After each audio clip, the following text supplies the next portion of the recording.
너의 자아가 가득 차서 사용할 수 없노라. 참 나에게 또 우리에게 주시는 참 메시지입니다. 예수님의 사랑과 능력이 나타나야 되는데 늘 우리의 그 자아 때문에 막히는 그런 귀한 찬양의 고백 우리 감사를 드립니다. 제가 대학 시절에 요즘 말하면 구원파의 어떤 분이 제게 찾아와서 이렇게 질문했습니다. 당신은 구원의 확신이 있습니까? 당신은 언제 구원을 받았습니까? 저는 구원의 확신이 있습니다. 언제 받았습니까? 날짜는 잘 모르겠지만 분명히 받았습니다. 그러니까 그분들이 성경의 이 죄의 목록, 율법을 지키다가 하나만 걸리면 다 범한 거라 그랬는데, 그 죄가 있는데 구원받을 수 있을까요? 그래서 죄의 목록을 말이죠. 마음으로 음료만 품어도 그건 간음이라 그랬는데, 또 미워하는 거는 살이라 그랬는데, 당신이 그래도 구원받을 수 있습니까? 그래서 제가 그랬죠. 그래도 저 구원받을 수 있습니다. 예수님이 영접하고 구원받을 때 느낌이 어떻던가요? 자꾸 계속 질문 던지니까 막 화가 나더라고요.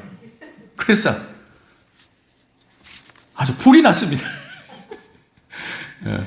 지금 상태가 그냥 열받는다는 거죠. 그러면서 구원의 핵심 문제에 대해서 제가 그분이 갖다 준 책을 밤새도록 읽었습니다. 그러면서 오늘날 우리에게도 당신이 구원의 확신이 있습니까? 이렇게 질문할 때에 저는 있습니다. 대답을 한다는 것이 쉽지 않습니다. 왜 그럴까요? 분명히 나 예수 믿는데 구원의 확신이 있느냐고 물어볼 때 때론 화가 나고 말하기 싫은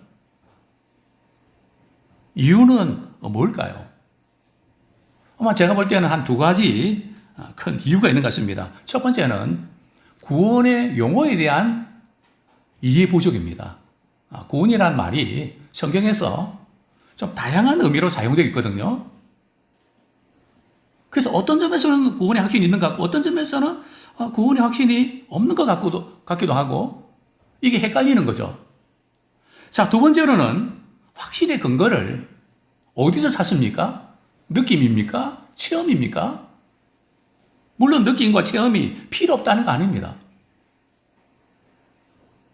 그러나 구원의 확신의 근거를 자꾸 자기 자신의 그 어떤 곳에서 찾으려고 하기 때문에 확신이 어떤 때는 있다가도 없어지는 그런 문제가 아닌가. 자, 먼저 저는 이런 도전을 드리고 있습니다. 성경에 구원의 의미가 다양하게 사용되고 있다는 것을 아십니까? 구원이라고 하는 우리 단어가 말이죠. 성경의 그 의미가 다양하게 사용되고 있다는 거죠. 자, 첫 번째 의미로는 누가복음 1장 77절에 보면 이런 말씀이 나옵니다. 주의 백성에게 그 죄사함으로 말미암는 구원을 알게 하리니. 우리 누가복음 1장 77절에 보면 주의 백성에게 그 죄사함으로 말미암는 구원. 즉 구원의 의미가 뭔가 하면은 죄사함의 구원, 죄사함으로 말미암는 구원. 예수님의 십자가 사건을 믿음으로 주님의 보혈로 나는 죄사함 받았습니다. 바로 이 죄사함의 이 구원에 의미가 있다는 거죠.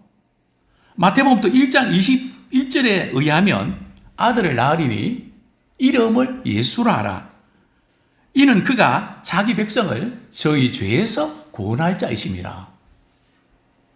그래서 이름을 우리가 믿는데 그 이름의 뜻은 자기 백성을 어디서요? 저희 죄에서 구원할 자이심이라. 그래서 우리는 부흥회 때나 우리가 수련회 때 회개하고 또 우리 이 구원의 이 확신을 다시 한번 확인하는. 그래서 우리는 죄사함에 대한 확신은 비교적 강한 편입니다. 자, 그 다음에 이 구원의 두 번째 의미가 있죠. 마태복음 9장 21절에 보면 12의 혈혈증을 앓는 이 여인이 예수님이 많은 군중들이 에워싸여서 막 그냥 서로 부딪히는 그런 그 상황인데 그 여인의 마음속에 어떤 마음이 드는가 하면은 예수님의 그 겉옷에 말이에요. 옷가에 손을 대면 내 이 유출병이 나을 것 같다. 그런 마음이 들었던 거죠. 그래서 예수님이 옷가에 손을 대니까 그 병이 나은 겁니다. 그때 바로 이 질병으로부터 고침받는 그것을 성경은 구원을 받았다고 표현을 합니다. 그죠? 그 질병으로부터 고침받는 거, 내 재산 받았느니라, 또 내 구원 받았다. 성경에서는 위기 상황에서 건진받는 거, 그것도 구원의 의미로 사용됩니다. 또 예를 들면 우리 베드로가 예수님 물 위로 걸어오시니까 만약 주시거든 나도 물 위로 걸어오라 하소서. 예수님께서 뭐라 말씀하십니까? 너는 안 돼 그랬던가요? 물 위로 걸어오라고 말씀하셨을 때 베드로가 말이죠. 간도 그죠? 물 위로 뛰어내립니다. 몇 걸음 가다가 말이죠. 어떻게 되죠? 바람을 보고 파도를 보고 무서워서 물에 빠져들어갑니다. 그때 베드로가 뭐라고 소리친지 아십니까? 주여 나를 구원하소서. 그죠? 물에 빠져들어가는데 제발 건져달라는 뜻이죠. 성경에는 구원의 의미가 질병으로부터 고침받고 어려운 상황으로부터 건진받는 이것이 구원의 의미로 사용된 경우들이 많이 있습니다. 근데 우리 그리스도인들이 이런 환경으로부터 우리가 하나님의 도우심을 받는 것을 우리는 기도의 응답으로 생각을 하고 이것을 하나님께 우리에게 주신 구원의 또 다른 차원이라는 사실을 잘 매치를 못 시킵니다. 그래서 어떤 분들은 이런 어려운 상황 속에서 도움을 얻은 것이 이게 우연의 일치일까? 아니면 하나님의 도우십니까? 응답 받을 때는 하나님 도우셨다 해놓고 나중에 시간이 지나면서 이거 아마 우연의 일치일 거야. 그렇게 해석을 하는 경향이 있습니다. 그렇지 않습니다. 그것 역시 우연이 아니고 하나님의 도우심이고 또한 구원의 또 다른 측면입니다. 자, 우리가 이제 세 번째 구원의 의미에서 자주 흔들리는데요. 이 세 번째 의미는 뭘까요? 빌립보서 2장 12절. 우리 같이 한번 읽겠습니다. 빌립보서 2장 12절. 시작. 그러므로 나의 사랑하는 자들아, 너희가 나 있을 때뿐 아니라 더욱 지금 나 없을 때에도 항상 복종하여 두렵고 떨림으로 너희 구원을 이루라. 구원 받았으면 받았지. 구원을 두렵고 떨림으로 구원을 이루라. 자, 여기에 구원의 의미는 과거 의미일까요? 현재 의미일까요? 미래 의미일까요? 분명히 이루라는 것은 미래의 의미입니다. 즉, 우리의 미래에, 우리 주님 다시 오실 때에 구원이 완성됩니다. 그래서 성경은 구원을 이루라. 근데 이 대목에서 우리는 늘 어떤 때는 어떤 말씀 들을 때는 구원 받은 것 같고 어떤 때는 말씀에 순종 안 하는데 그러면 되겠습니까? 하면 맞아. 나 같은 사람이 뭐 구원 받겠어. 근처는 가겠지. 이렇게 생각하는 겁니다. 근데 여기서 구원을 두렵고 떨림으로 이렇게 이루라는 것이 구원받지 못할까봐 두려워하라는 뜻일까요?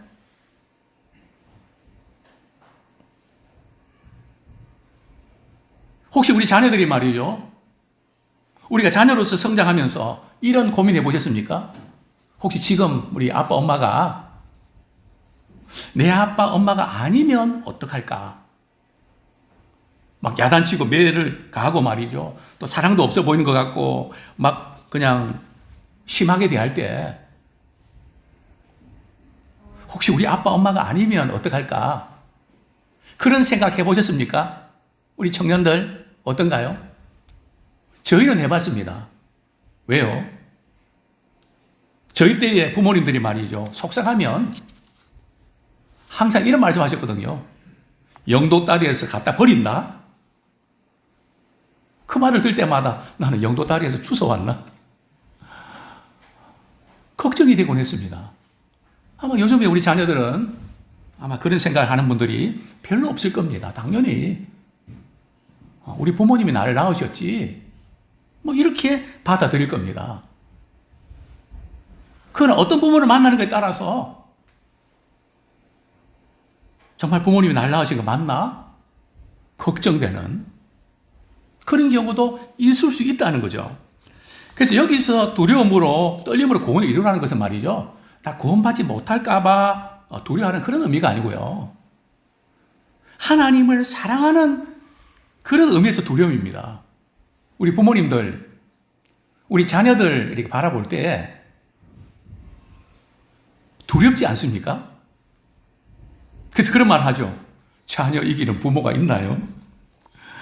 자녀 이기는 부모가 있나요? 뭐 그런 의미 아닙니까? 우리가 두려운 것은 하나님 나를 버리실까 봐 두려운 것이 아니라 우리가 하나님의 사랑을 이렇게 받았는데 하나님이 기뻐하시지 않는 그런 내가 될까 봐 두려운 겁니다. 또 우리는 성경 말씀 속에서 이런 말씀이 나오죠. 누구든지 주여 주여 하는 자마다 다 어디에 들어간다고요? 천국에 들어갈 것이 아니고 내 아버지 뜻대로 행하는 자라야만 천국 들어간다. 야, 그러면 내가 하나님 아버지 뜻을 어느 정도 행해야 되나? 몇 퍼센트 행해야 커트라인이 있나? 뭐 어느 정도 말씀 읽고 기도하고 순종하고 신앙생활 해야 아버지 뜻대로 행하는 걸까?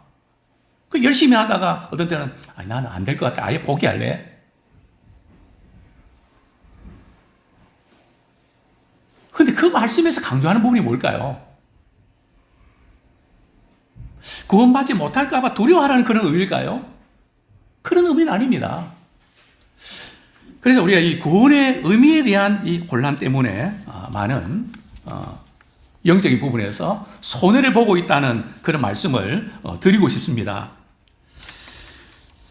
참 이 영생의 이 문제, 많은 사람들이 고민해 왔던 문제입니다. 진시 황제도 말이죠. 어떻게 하면 장수할까? 불로초를 구하기 위해서 말이죠. 제주도까지 간 거 아닙니까? 그래도 죽음을 피할 수 없었죠. 또 얼마나 많은 연구실에서 인간의 수명을 연장하기 위해서 어떻게 하면 영원한 생명을 가질 수 있을까? 제가 이제 유튜브를 쭉 검색하다 보니까 말이죠. 이런 기사가 떴더라고요. 2045년까지만 살면 영생이 가능하다고 합니다. 근데 2045년까지 여기 살 수 있는 분이 저를 포함해서 몇 분 계실까요? 뭐 여러 가지 그 이유가 나옵니다. 근데 과연 그렇게 될까요? 어쨌든 인생에서 가장 큰 문제는 영원한 생명을 얻느냐 하는 것입니다. 암 환자, 많은 부를 가졌지만 사랑하는 아들이 죽어가는 모습을 보면서 제 다리를 붙잡고 목사님, 우리 아들 10년만, 아니 5년만 살게 해주시면 내 재산의 반을 드리겠습니다. 저는 그 순간 이렇게 고침 받게 하고 싶은 마음이 있었을까요? 없었을까요? 참 간절했죠.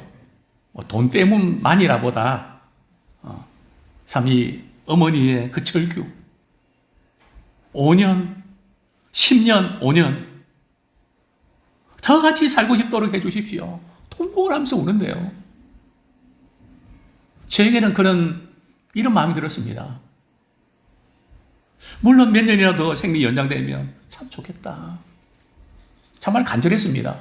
그러나 더 나아가서 주님은 우리에게 영원한 생명을 주셨는데 5년, 10년하고 비교할 수 있을까요? 그런 마음이 들었습니다. 참 하나님은 우리에게 5년, 10년이 아니라 영원한 생명을 주고 싶어 하십니다. 근데 어떤 사람은 영원한 생명을 누릴 수 있고요. 어떤 사람은 영원한 형벌을 면치 못하는 두 갈래의 길이 있습니다. 오늘 이 자리에 참석해서 예배드리는 모든 분들은 참 영원한 생명을 우리 주님과 함께 복되게 보낼 수 있기 원합니다. 자, 그러면 두 번째로 제가 도전드리고 싶은 건 성경이 말하는 영생의 의미가 무엇일까요? 뭘 가지고 영생이라고 성경은 말씀하고 있는가요? 영생의 의미가 가장 잘 나타나는 곳이 우리가 잘 아는 요한복음 3장 16절입니다. 우리 그 말씀 우리 한번 찾아서 같이 읽겠습니다. 요한복음 3장 16절. 외우실 분은 같이 외우시면 좋겠습니다. 같이 읽겠습니다. 시작. 하나님이 세상을 이처럼 사랑하사 독생자를 주셨으니 이는 그를 믿는 자마다 멸망하지 않고 영생을 얻게 하려 하심이라. 하나님께서 우리를 정말 이처럼 사랑하사, 너무너무 사랑하사, 독생자 주셨는데 여기 독생자라는 것은 하나밖에 없는 생명이라는 의미도 있지만 그런 의미라기보다는 가장 고귀한 생명, 너무 소중한 생명을 우리를 위해서 주셨다는 것입니다. 이는 그를 믿는 자마다 멸망하지 않고 영생을 얻게 하려 하심이라. 자, 이 영생의 의미란 단어가 성경적으로는 뭘 의미할까요? 우리 라이프 성경 사전에 보면 이렇게 기술합니다. 영생이란 영원히 죽지 않는 삶을 가리키는 것이 아닙니다. 뭐 어떻게 보면 이상하다. 영원히 죽지 않는 삶을 가리키는 것이 아니다. 좀 더 들어보시죠. 죄와 사망의 권세로부터 완전히 해방된, 즉 죄와 사망의 권세로부터 완전히 해방된 구원과 자유와 생명을 말합니다. 장차 이 말 천국에서의 삶만은 의미하지 않고 이 부분 우리가 죽은 후에 예수님 다시 오셔서 우리 천국에 가는 그때의 삶이 영원한 영생의 삶이라는 것만은 의미하지 않고요. 그리스도를 믿은 이후에 이 세상에서도 소유하게 된 영원한 삶을 가리킵니다. 그러니까 영원한 삶은 우리가 죽어서만 누리는 것이 아니라 예수 믿는 바로 그 순간부터 영원한 생명이 시작된다는 겁니다. 지금 우리 영원한 생명을 소유하고 계십니까? 영원한 생명을 누리고 계십니까? 우리는 이런 찬송을 불렀습니다. 오늘 방금. 영생을 누리며 주 함께 살리라. 영생을 누리며 주 함께 살리라. 영생은 죽어서 우리가 얻는 건데 누리며 사는 게 뭐지?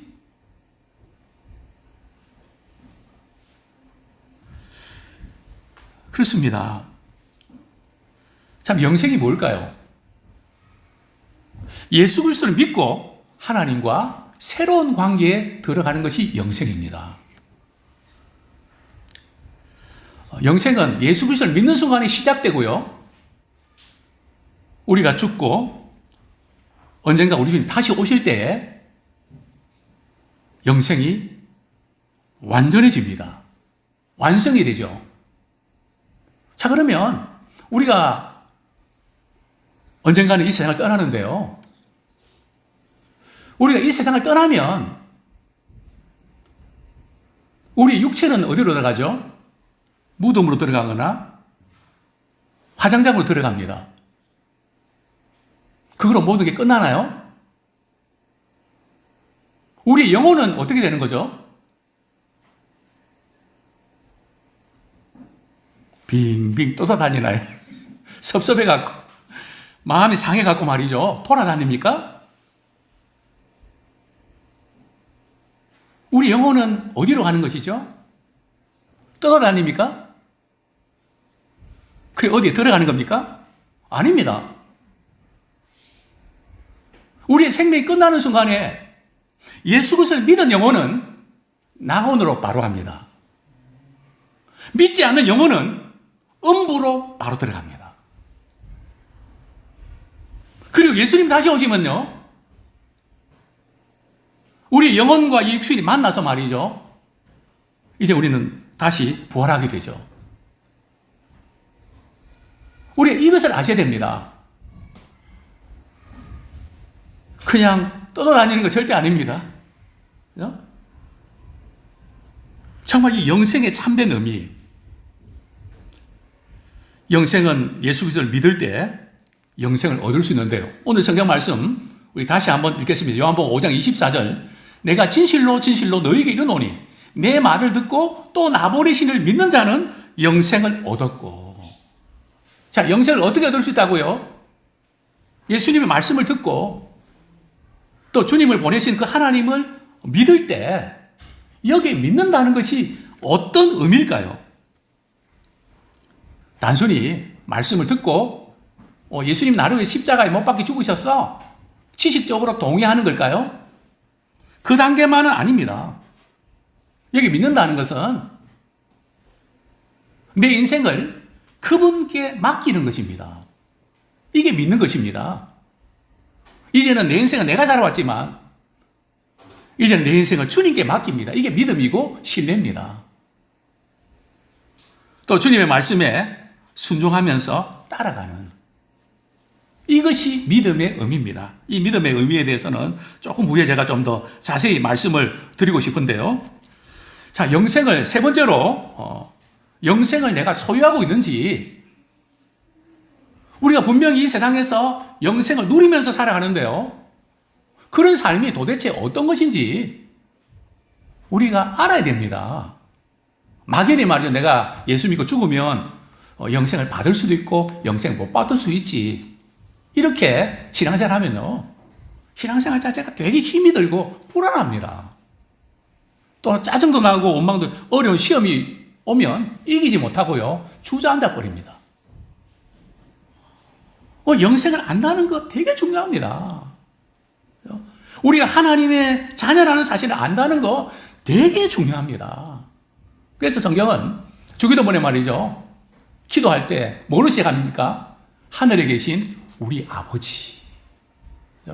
아버지는 관계잖아요. 하나님과 우리의 관계잖아요. 참 영생이라는 의미가 뭔가 하면 말이죠, 하나님과의 관계가 시작됐다는 겁니다. 이 영생의 의미에 대해서 말이죠, 어떤 분은 헨리 스쿠글이라는 1800년대에 정말 대단한 그런 학자며 참 깊이 있는 글을 썼는데요, 제가 지금 한 세 번째 이렇게 한 반쯤 이제 읽고 왔는데요, 영생이 뭐냐? 영생은 우리 이 세상에 살아가는 우리 자연적인 생명을 의미하는 게 아닙니다.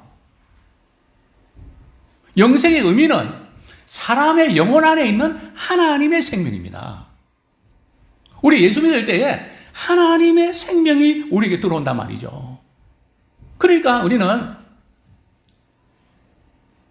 하나님과 관계된 부분에서 반응이 나타난단 말이죠. 전에는 뭐 하나님과 아무 상관이 없는데 예수 믿고 난 이후에는 말이죠, 하나님의 영광을 위해서 살고 하나님을 사랑하고 그분을 섬기고, 이 부분에서 말이죠, 누가 시켜서가 아니라 내 영혼에서 말이죠, 내 속에 생명이 있기 때문에 말이죠, 뭐 그냥 내가 직분 받기 때문에 하는 게 아니라 내 속에 생명이 있기 때문에 그렇게 되는 겁니다. 자, 이 영생을 우리가 소유하고 있는지 어떻게 알 수 있을까요? 자, 요한복음 5장 24절에 보면 믿는 자는 영생을 얻을 것이라 했나요? 얻었다고 했나요? 얻었습니다. 과거형입니다. 또 그 과거형이 현재까지 계속 영향을 미칩니다. 제가 지난주에 어떤 집사님 가정에 신방 가서 이 말씀을 가지고 설교를 했습니다. 그분은 내가 죽어봐야 알지, 또 그분은 내가 천국 근처는 가도 천국 못 갈 것 같아요. 지은 죄가 많아서. 그래서 복음에 대한 확신을 심어드리고 싶은데, 제가 이 본문 가지고 이렇게 질문했습니다. 집사님, 우리가 예수 그리스도를 믿으면 앞으로 죽은 후에 주님 앞에 가서 영생을 얻게 될까요? 아니면 믿는 순간에 영생을 얻은 걸까요? 그분이 그렇게 대답을 하시더라고요, 집사님이. 영생을 얻게 되는 미래형 아닙니까? 집사님 성경 자세히 보세요. 영생을 얻었고, 즉 우리는 예수 그리스도를 믿는 순간에 말이죠, 우리는 영생을 소유한 것입니다. 영원한 생명이 우리에게 주어진 것입니다.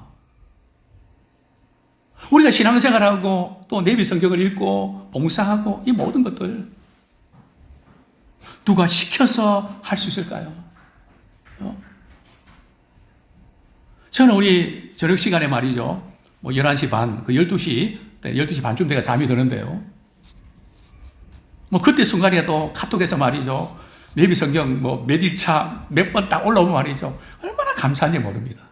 그 시간에 말씀 읽고 그 모습이 얼마나, 왜냐하면 하나님의 생명이 지금 움직이고 있는 거거든요. 우리의 어떤 것이 아닙니다. 하나님의 생명이 들어왔기 때문에 우리 하나님께 대해서 반응하는 인생이 된 것입니다. 그렇습니다. 우리 예수 믿는 순간에 이미 영생은 시작됐습니다.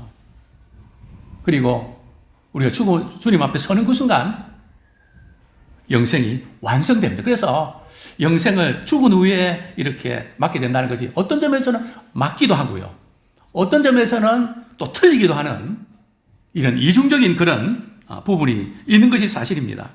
우리 찬송가 436장 1절, 나 이제 주님의 새 생명 얻은 몸, 옛것은 지나고 새 사람이로다. 그리고 그 다음 부분요, 그 다음 가사가 뭐죠? 그 생명 내 마음에 강같이 흐르고, 그 생명이 말이죠, 우리의 마음에 우리가 살아가면서 강같이 흐른대요. 남한강 북한강처럼, 다뉴브강처럼.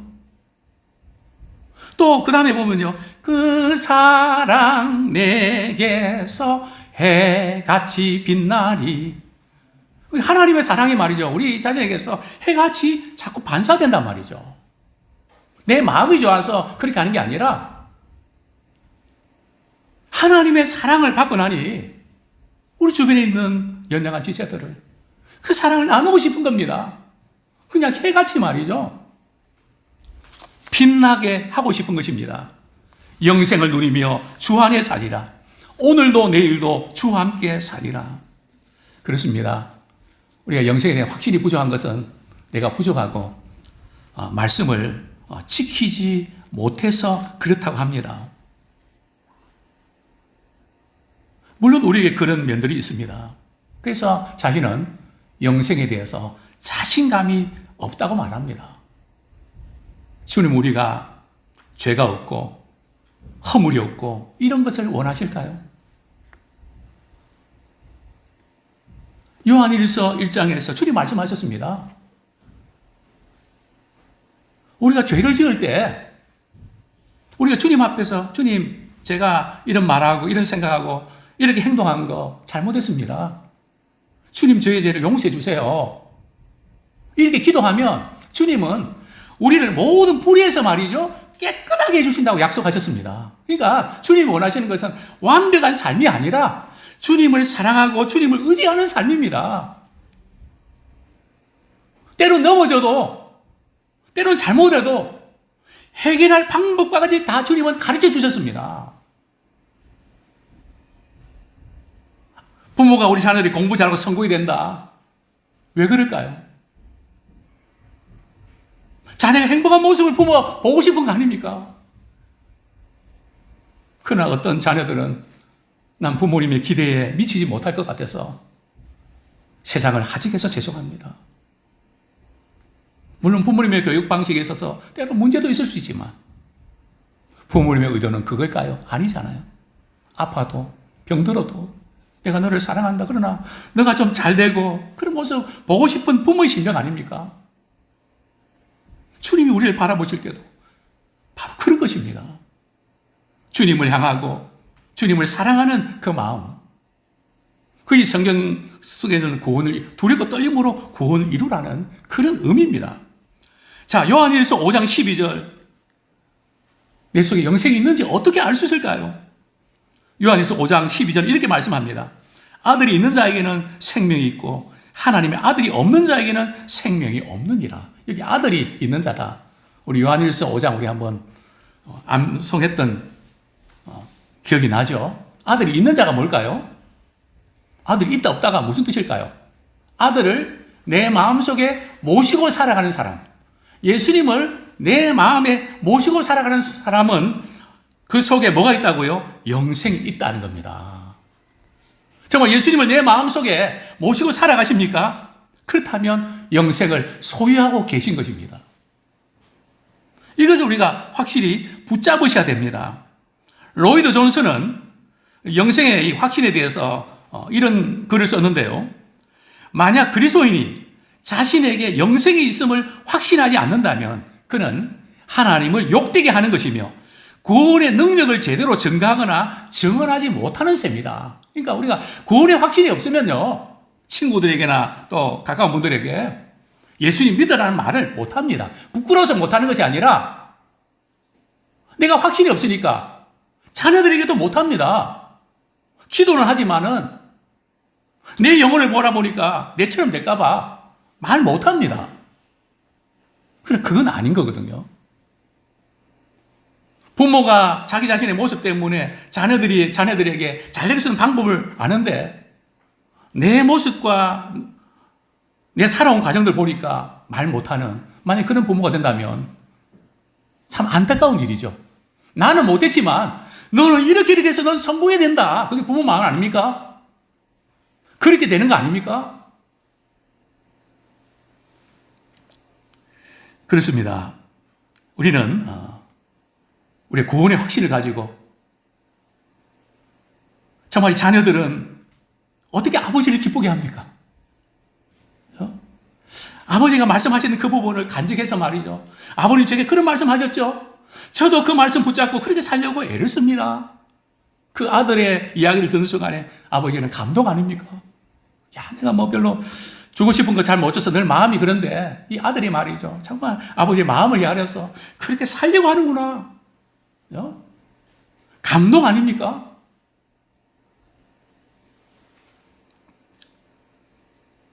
그래서 늘 아버지 자녀 된 것을 자랑하고 참 아버지께서 너무 행복합니다. 자녀와 아버지의 관계를 확인하기를 주님은 원하시고 우리 또 확인해야 됩니다. 그럴 때에 내가 영생을 소유하고 있다는 것이 얼마나 감사한지. 저는 지금도 기억합니다. 암 말기로 말이죠. 고통스러워할 때 제가 신방을 갔습니다. 목사님, 이 찬송을 좀 불러주시면 안 됩니까? 그게 바로 오늘 불렀던 찬송입니다. 새 생명 얻었나? 옛것은 변하고 새것이 되었도다.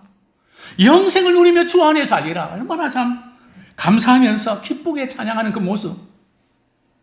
천사의 얼굴 같은 그런 고통 가운데도 그런 모습을 읽을 수 있었습니다. 요한일서 5장 13절입니다. 내가 하나님의 아들의 이름을 믿는 너희에게 이것을 쓴 것은 너희로 하여금 너희에게 영생이 있음을 알게 하려 함이라. 요한일서, 요한복음을 기록한 목적이 뭔가 하면 예수 그리스도의 이름을 믿는 사람은 그 속에 말이죠. 영생이 있는 것을 너희들이 제발 알았으면 좋겠다. 신앙생활은 하나님의 생명으로 하는 것이지 내 의지나 노력으로 하는 게 아니고요. 그분의 생명이 우리 속에 작동하기 때문에 우리는 신앙생활을 할 수 있는 것입니다. 그렇습니다. 예수님을 영접한 사람은 그 안에 영생이 있습니다. 그래서 우리는 영생의 확신 가지고 어렵고 힘들 때마다 참 이 하나님의 이 생명이 있다는 거, 또 우리는 영원한 생명이 보장되어 있지 않습니까?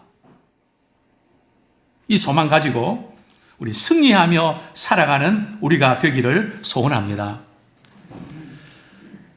참 영생을 우리가 소유한 사람은 어떤 특징이 있을까요? 오늘 성경에 보면 24절 하반절에 보면 믿는 자는 영생을 얻었고 심판에 이르지 아니하나니 사망에서 생명으로 옮겼느니라. 자, 예수 믿는 사람들은 심판을 받나요? 심판을 받지 않나요? 어떻습니까? 예수님을 믿는 사람은 그리스도의 심판대 앞에서 심판을 받나요? 안 받나요? 심판을 받습니다. 그죠? 누구라도 다 받습니다. 이 세상 살면서 어떻게 살았는지에 대해서, 행한 것에 대해서 주님 앞에 심판을 받습니다. 심판은 말이죠. 우리가 믿는 그것이 기본이고요. 그리고 믿은 이후에 우리가 각 사람이 행한 대로 심판받거든요. 그래서 우리는 믿고 나서 나 예수 믿는데 그것만 만족해서 있으면 나중에 가보시면 큰일 납니다. 그죠? 그게 아니거든요. 심판은 우리의 믿음으로 주님의 자녀가 되지만 행함으로 심판받는 겁니다.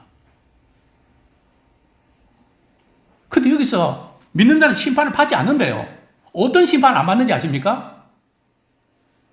정죄의 심판은 받지 않습니다. 왜냐하면 우리가 예수님을 믿는 순간에 우리의 모든 죄에서부터 우리는 자유함을 얻었고 해결함을 얻었습니다.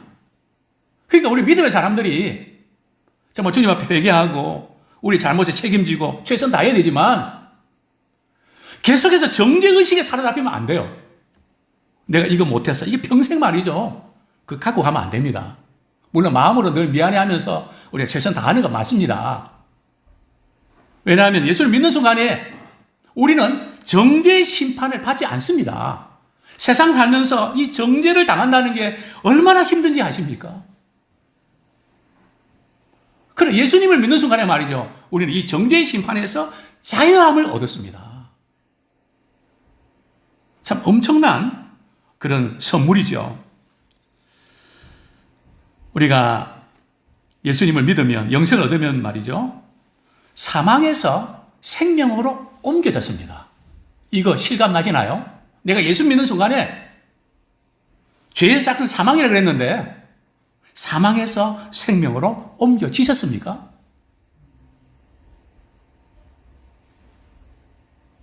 이 사건이 일어나야 됩니다. 자, 사망에서 생명으로 옮겨진 사람의 삶의 특징이 나오죠. 그거 좀 막연하고 이론인데 그게 도대체 그러면 옮겨졌는지 그 결과가 어떻게 나타납니까? 베드로전서 1장 22절 우리 같이 한번 읽겠습니다. 베드로전서 1장 22절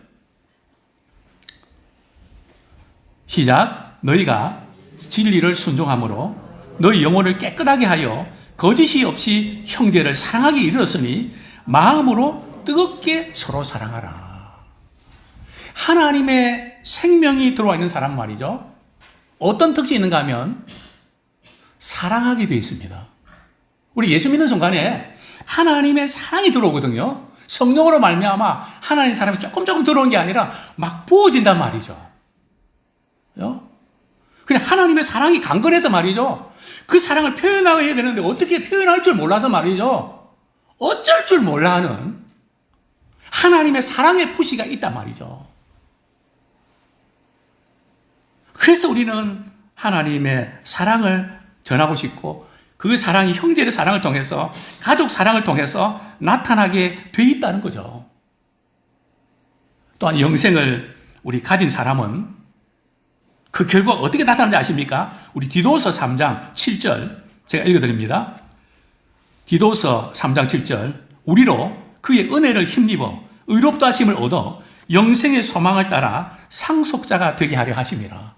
자, 영생을 가진 사람은 말이죠. 뭐가 있다고요? 소망이 있는 겁니다. 어떤 상황 속에서도 말이죠. 좌절하거나 낙심하고 포기하지 않습니다. 영원한 생명을 가지고 있기 때문에 소망이 있습니다. 모든 게 끝났다고 하지만 우리는 그 너머가 있기 때문에 끝나지 않은 겁니다. 포기하고 좌절하지 않는 것입니다. 자, 이런 그 예화를 읽고 참 감동적이었는데요. 7세가 된 어린 쇼는 의사로부터 살 수 없다는 절망적인 판정을 받았습니다. 평소에 야구를 좋아했던 쇼는 보스턴 레드삭스의 홈런왕 스테플턴의 열렬한 팬이었습니다. 어느 날 쇼의 아버지가 스태플턴에게 편지 한 통을 보냈습니다. 제 아들이 지금 뇌암 판정을 받아 시암으로 죽어가고 있습니다. 당신의 열렬한 팬인 숀이 마지막으로 당신을 보기를 원합니다. 자, 편지를 본 스태플턴은 그 부탁에 감동을 받아 숀이 입원한 병원을 방문했습니다. 그리고 이렇게 말했습니다. 숀, 내일 너를 위해서 멋진 홈런을 날려줄게. 희망을 버리지 마라. 숀은 크게 기뻐하였습니다. 이튿날 스태플턴은 숀과 약속을 지켜 홈런을 때렸습니다. 그 소식을 들은 숀은 병상에서 환호했습니다. 그런데 그때부터 숀의 병세는 호전되기 시작했습니다. 5개월 후에는 암세포가 사라지는 기적이 일어나 퇴원할 수 있었습니다. 희망을 갖는다는 것은 새로운 생명을 갖는 것과 동일합니다. 영생을 가진 사람은 이 세상에 낙심하고 자잘한 분들에게 희망의 메시지를 전해야 됩니다. 살리는 메시지를 전해야 됩니다. 희망을 불어넣어야 됩니다. 그렇습니다. 이제 우리는 영생을 소유하면서 우리 하루하루 사는데 그냥 참 달려가기 바쁘고 스케줄 맞추기 바쁘죠. 그러나 예배를 통해서 내 인생의 전체 그림을 한번 그려본다는 것.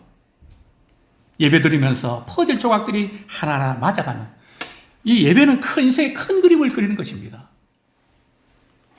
나에게 손으로 행하시는 구원의 큰 그림을 그리는 것입니다. 우리는 이 세상을 살지만 영생의 관점에서 세상을 바라봅니다.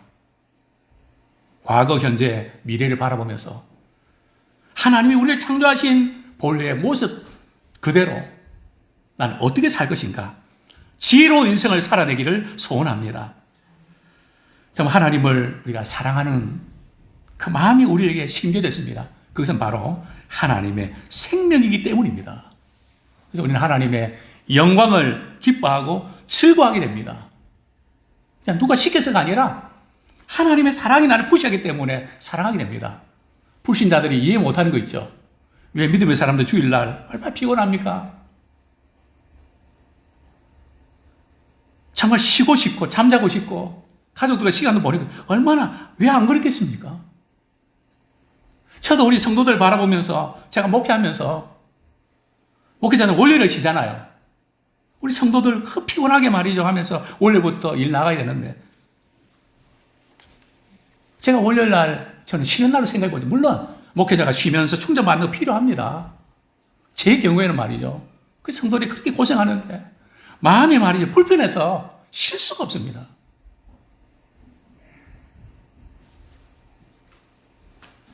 왜 교회 나와 예배드리고 봉사하고 그렇게 합니까?